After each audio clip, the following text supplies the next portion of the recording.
soulever. Il avait promis de construire 15 000 places de prison. Ça, c'est pas fait, on est d'accord. Ça ne se fera pas. Ça ne sera pas fait sous ce quinquennat. Il a augmenté le budget de la justice pour l'année prochaine. Ça tombe bien, il ne sera plus président, donc c'est pas lui qui paiera. Ce sera des chèques en bois, vous savez. Vous savez déjà qui sera président ? Il ne sera pas président, en tout cas. Lui ne sera pas, en tout cas, rien n'est garanti pour qu'il le soit. Et donc, tout ça, c'est du paiement à crédit. Moi, je juge sur des faits. Or, on voit bien que ce qu'il n'a fait jusqu'ici, c'est qu'il a laissé faire. Au fond, c'est Emmanuel Macron, évidemment, qui est à la tête du pays, qui est en cause, en responsabilité. Mais on voit bien que ça vient de très loin, avec une sorte de laisser-aller général, sur le mode, écoutez, on verra.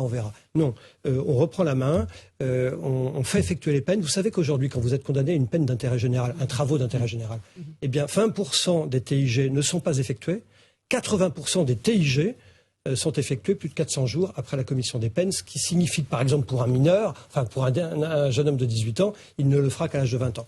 Soyons clairs, il faut qu'il y ait à la fois une punition rapide, proportionnée.